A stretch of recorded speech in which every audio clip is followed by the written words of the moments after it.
सुप्रभात विद्यार्थियों। अभी हम हिंदी अध्ययन क्रम में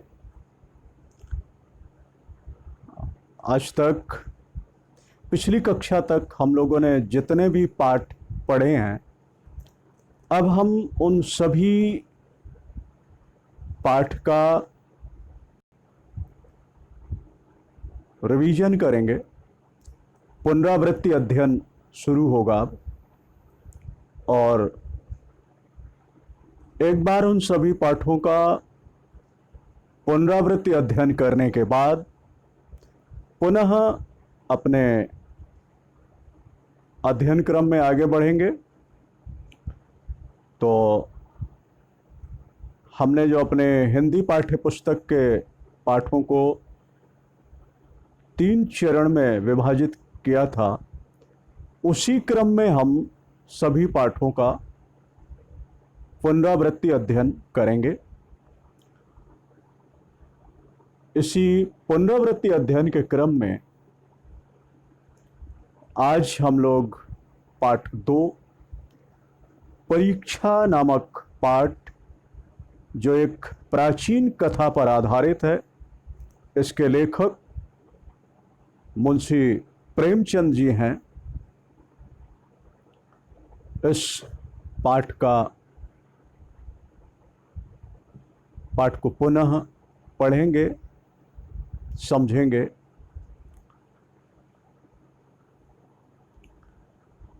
पाठ 2 परीक्षा, लेखक मुंशी प्रेमचंद।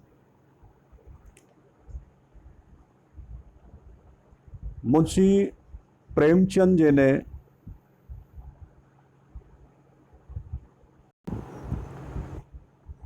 इस पाठ के माध्यम से, लेखक ने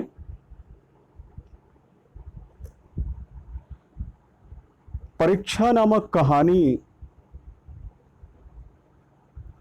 के माध्यम से प्रशासक के आवश्यक गुणों की ओर संकेत करते हुए कहा है कि प्रशासक में उदारता, साहस और आत्मबल होना चाहिए। वही सच्चा शासक है जो अपने कष्ट को ना देखते हुए प्रजा की तकलीफ को समझकर काम करे। दीन दुखियों का सच्चा हमदर्द ही हमारा प्रशासक हो सकता है। इस कहानी के द्वारा, इस कहानी के माध्यम से कहानीकार ने यही संदेश देने का प्रयास किया है कि प्रशासक को अपने कर्तव्यों के प्रति सजग होना चाहिए।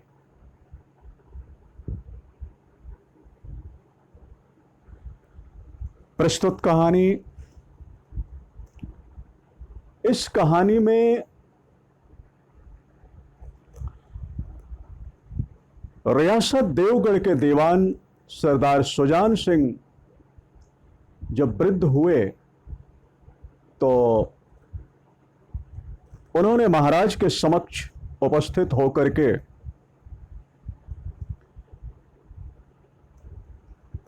अपना पद छोड़ने की अपनी मंशा को प्रकट किया, परंतु महाराज जानते थे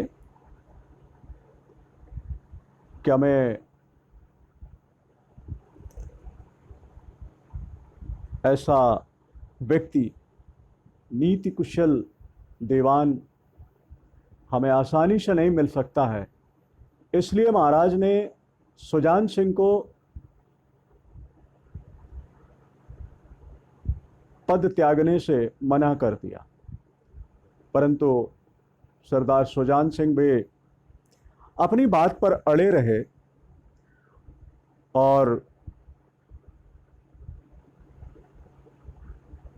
उन्होंने एक बार भी पद पर बने रहने के लिए नहीं माना। तो फिर महाराज ने सरदार सुजान सिंह पर ही रियासत देवगढ़ के लिए नए दीवान को खोजने की शर्त के साथ इन्हें पदमुक्त करने का अवसर प्रदान किया। रियासत देवगढ़ के लिए ही नया दीवान चुनने की जिम्मेदारी सरदार सुजान सिंह को ही दे दी गई। अब सरदार सुजान सिंह ने देवगढ़ रियासत के लिए योग्य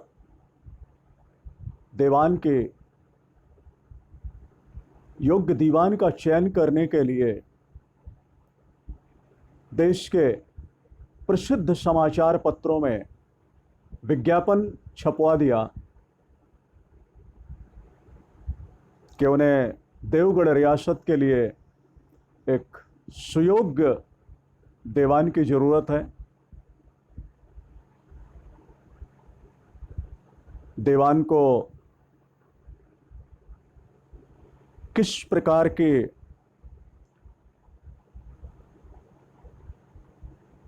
योग्यताएं दीवान में होनी चाहिए, उस सारी सूचना के साथ उन्होंने देश के प्रसिद्ध समाचार पत्रों में उन्होंने इस संदेश को छपवा दिया। यह संदेश जब देश के प्रसिद्ध समाचार पत्रों पर छपा तो देश भर से लोगों ने इस संदेश को पढ़ा। पढ़ करके वो लोग देवगढ़ आए। सबको 1 महीना वहीं रहकर परीक्षा में खरा उतरना था, जिसके लिए सब उम्मीदवार अपनी अपनी योग्यता दिखाने लगे। एक दिन नई पीढ़ी के ये सभी उम्मीदवार हॉकी के खेल के प्रदर्शन के बाद लौट रहे थे कि देखा एक युवक लौट रहे थे। तो उन्हीं सभी उम्मीदवारों में से एक युवक जिसके पैर में चोट लगी थी, वह अपने साथियों से पीछे रह गया था।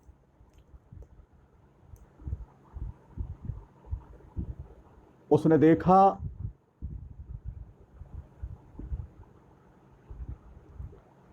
कि एक किसान अपने कमजोर बैलों के साथ अनाज से भरी बैलगाड़ी लेकर कीचड़ से भरे नाले में फंसा है। उस युवक ने किसान की गाड़ी निकालने में सहायता की। ये सरदार सुजान सिंह ही थे और उन्होंने उम्मीदवारों को परखने के लिए यह अनोखा तरीका निकाला था।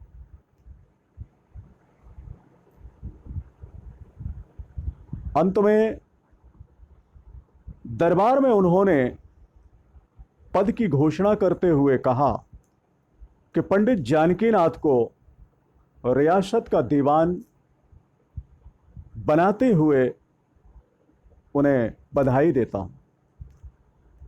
ऐसा आदमी जो स्वयं जख्मी होकर भी किसी गरीब की सहायता करे, वह आदमी किसी को भी नहीं सताएगा। वह चाहे धोखा खा जाए, परंतु दया और धर्म से कभी पीछे नहीं हटेगा। और पंडित जानकीनाथ जैसा व्यक्ति ही और रियासत देवगढ़ का दीवान बनने के योग्य है। इस प्रकार से सरदार सुजान सिंह जी ने रियासत देवगढ़ को सुयोग्य दीवान ढूंढ कर दे दिया और पदमुक्त हो गए।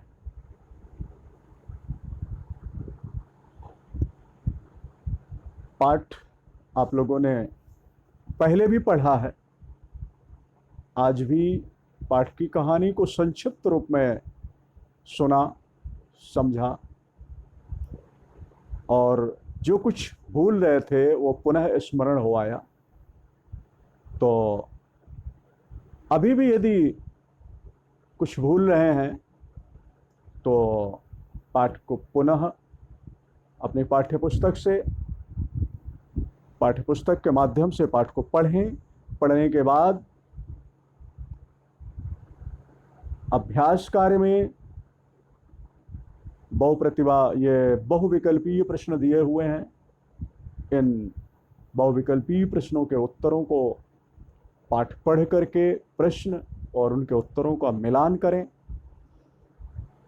पाठ के साथ में बहुप्रतिभा सिद्धांत प्रश्न भी दिए हुए हैं, उनका भी पाठ के माध्यम से उनका भी उत्तर निकालें।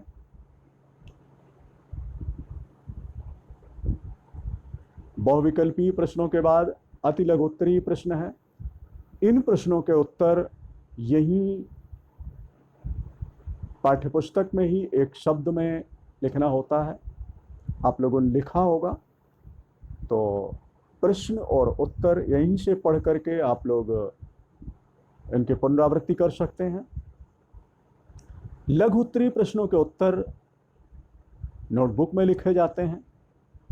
तो अभी इन प्रश्नों के उत्तर को जानने के लिए आपको नोटबुक खोलने की आवश्यकता नहीं है।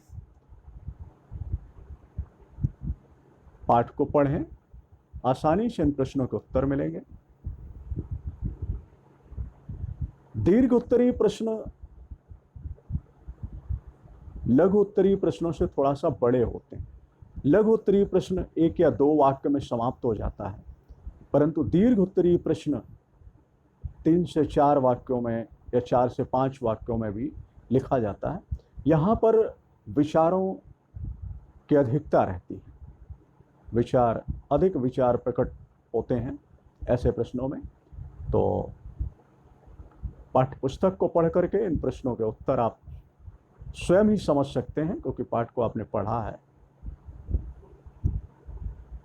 भाषा बोध में वाक्य प्रयोग करना है।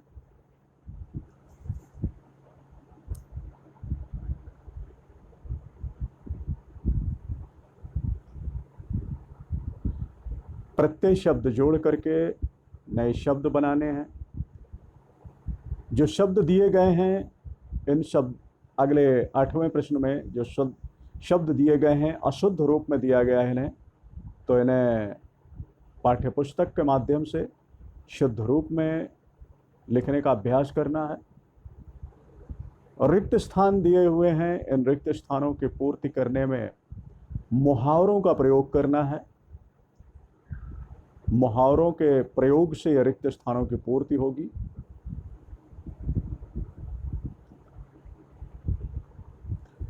इसके बाद पढ़िए और समझिए शीर्षक के अंतर्गत विकारी और अविकारी शब्दों को समझाया गया है। जिन शब्दों में लिंग, वचन और काल के अनुसार परिवर्तन होता है वे विकारी शब्द कहलाते हैं, और जिन शब्दों में किसी भी प्रकार का विकार अर्थात परिवर्तन नहीं होता है वे अविकारी शब्द कहलाते हैं। यहाँ पर नीचे एक सारणी बनाई गई है जिसमें विकारी और अविकारी शब्दों का उदाहरण दिया गया है। संज्ञा, सर्वनाम, विशेषण, क्रिया ये विकारी शब्द होते हैं, यानी इनमें परिवर्तन होता है। और क्रिया विशेषण संबंध बोधक, समुच्चय बोधक, विस्मयादि बोधक, इन शब्दों में कोई परिवर्तन नहीं होता है, किसी भी प्रकार से कोई परिवर्तन नहीं है, तो ये अविकारी शब्द होते हैं। अब इन्हीं विकारी अविकारी शब्दों को समझने के बाद प्रश्न संख्या 10 में कुछ वाक्य दिए गए हैं और उन वाक्यों के सामने निर्देश दिया गया है करना क्या है। तो वाक्यों को पढ़ें, वाक्य के सामने दिए गए निर्देश को पढ़ें, ऊपर दी गई सारणी के अनुसार समझें और वाक्यों के उत्तर बताएं। रेखांकित करना है। इसके बाद कल्पना तथा अनुमान शीर्षक वाले प्रश्न, रचना तथा अभिव्यक्ति शीर्षक वाले प्रश्न, मूल्य आधारित प्रश्न।